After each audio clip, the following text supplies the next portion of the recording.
All right, what's up guys, and welcome back to the channel. So you might remember a few months back when the Vivo X200 hit the scene. It came in hot with some serious camera hype, especially with that ZEISS partnership and a chipset that promised to be a real powerhouse. Well, 3 months have passed.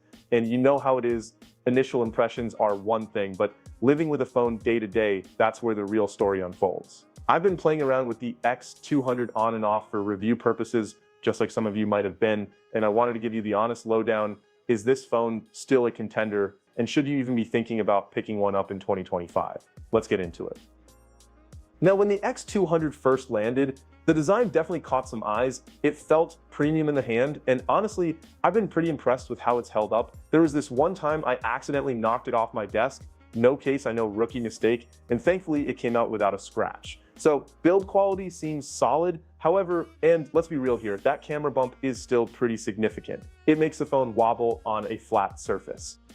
Moving on to the display, this thing is still a looker. Vivo claims some crazy peak brightness numbers, and honestly, after 3 months, that vibrant AMOLED panel hasn't disappointed. Whether I'm scrolling through social media or watching videos under the bright sunlights, it's been consistently sharp and bright, and that 120 Hz refresh rate. Buttery smooth, no complaints there.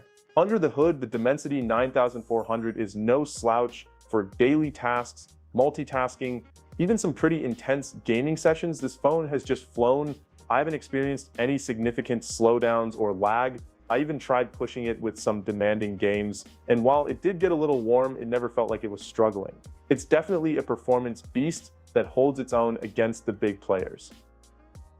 But let's talk about the star of the show for many, the camera. That ZEISS partnership really shines here. The photos coming out of the main and ultra-wide lenses are still fantastic. Great detail, punchy but not overly saturated colors, and impressive dynamic range.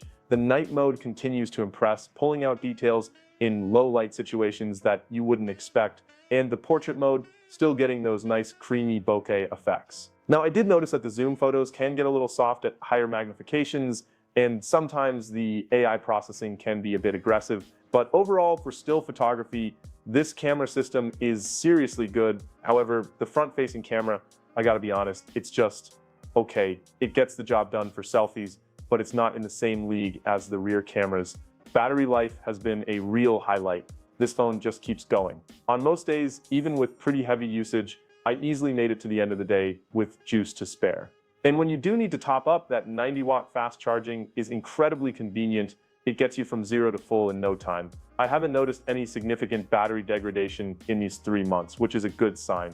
Software-wise, FunTouch OS has come a long way. It feels cleaner and more optimized than previous versions. While it might not be everyone's cup of tea in terms of customization compared to some other Android skins, it's been generally smooth and reliable for me. Vivo has also been pretty good with updates, which is always a plus. Now, it's not all sunshine and rainbows. The speakers are decent, but they're not the most immersive I've heard. The haptics also feel a little weak, and as I mentioned, that selfie camera is a bit of a letdown compared to the rest of the camera system.